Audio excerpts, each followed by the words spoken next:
So let's talk about alternate day fasting and exercise. Should you do it? What are the benefits of it? Should you not do it? So let's go talk about that right after this intro. How's it going? How are you doing? This is Dr. LeGrand here at Nature's Health Clinic, and we're going to talk about alternate day fasting and exercise. So before I jump into it, I want to actually let you know that there is a free downloadable guide in the description below if you're interested in a 30-day ultimate fasting guide. If you're actually want to experience doing fasting for the first time or want to really get into it, and actually if you're a more advanced faster, there's definitely benefits in this 30-day guide, and you can download it in the description below. So as I'm getting back into doing alternate day fasting, I'm kind of jumping back into doing it. I'm kind of mixing it up with doing alternate day fasting, whole day fasting. It depends on the week and just how I kind of feel. But finally, I've been able to actually get back into exercise because my gym has finally opened. In fact, I even have a buddy of mine that goes to the same gym. We ran into each other, haven't seen each other for a while, and he mentioned he went to the same gym. And I was like, great, well, we should start working out with each other. So if you're struggling going to the gym like I do sometimes, try to find a buddy. If you can find a buddy that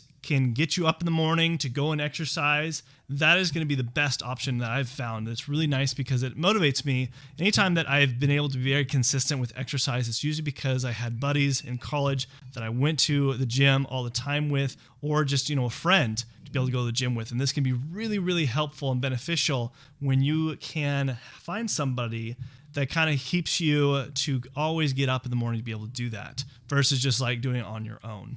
So the first thing I want to talk about as far as doing alternate day fasting and exercise is what are the benefits? What is the benefit of doing alternate day fasting with exercise? Now, not everybody can do this because it really depends on where your health is at, but the best thing about doing alternate day fasting with exercise is, for one, yes, there's losing weight, but the really big ones is when you do 36 hours of fasting and you're exercising, this can also increase your human growth hormones, which increasing your human growth hormones can help with building muscle, retaining bone mass, those things that can be really important as far as sustaining your muscle and your bones, but also increasing your metabolism because you're also going to be increasing your muscle mass, which also increases your metabolism. But on top of that, it also does quicken and increase the process of ketosis. So by doing this by breaking down more ketone bodies, which will break down our fat cells, but also there's certain ketone bodies in our body that helps with anti-inflammatory effects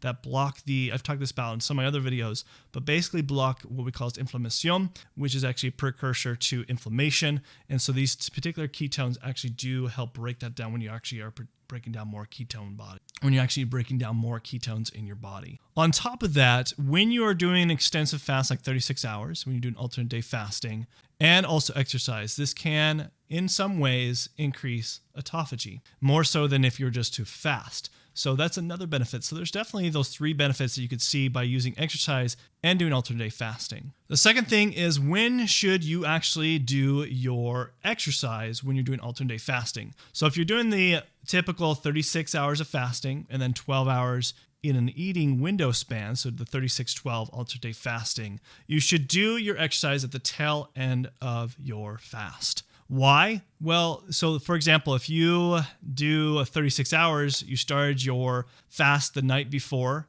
and then you went a full 36 hours, that means in the morning, that's when you would be done with your fast. But you should exercise before you break. So do it that morning and then break your fast about an hour or two after your exercise. And the reason why this being is because, just like the benefits I mentioned about before, they have shown that by doing it more at the tail end, you can see these levels increase by doing it at the tail end. You're going to be breaking down more fat cells, breaking more down, ketosis, going through that process, as well as autophagy when it's more the tail end of your fast. Now, this can be really difficult for people to do initially, so you might have to work up to it. And it isn't for everybody. Depending on where your health is at, it took me a while to get up to this where I can actually work out the tail end of my fast. But anytime I'm doing cardio, I find that actually I perform better when I do it more at the tail end of my fast on a more empty stomach versus if I was doing it at the very beginning of my fast. You're going to find way more benefits doing it more at the tail end. The third thing is who should not do this? Who should not do alternate day fasting and exercise? What I would say is beginners for sure. If you are just starting doing alternate day fasting, or you're just starting doing fasting in general, you definitely shouldn't be adding exercise, because your body is adapting and making adjustment. There's a lot of things happening in your body chemistry and adjusting to this, and you don't want to stress it too much all at once. You need to slowly kind of implement the fasting, and then maybe do some gentle exercise first.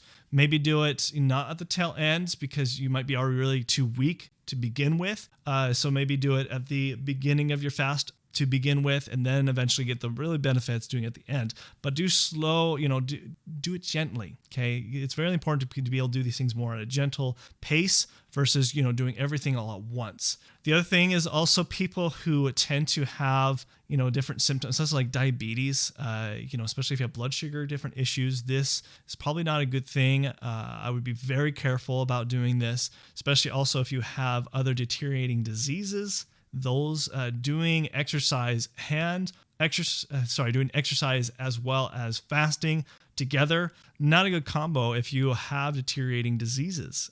Your body's already in a breakdown state. If you're doing that, that could be doing more damage than good. So you got to be still really careful when it comes to fasting and exercise. But if you are, like me, I don't really have many major health concerns at all, and are in good health standing, and you really just want to kind of get more peak performance and get all the results you can get by having optimal levels of health, then yeah, doing exercise, alternate day fasting, and exercise together is going to be the best benefits that you can kind of see when it comes to using those two. Now, if you're a beginner in fasting or an advanced faster, you probably want some more further information, more guidance. Well, I have a 30-day ultimate fasting guide in the description below that you can download, and you can look at that, and that can give you lots of information as far as when it comes to my fasting strategies that I use with all my patients. So this is Dr. LeGrand signing out here at Nature's Health Clinic, and until next time, this is Dr. LeGrand signing out. Thanks. Bye.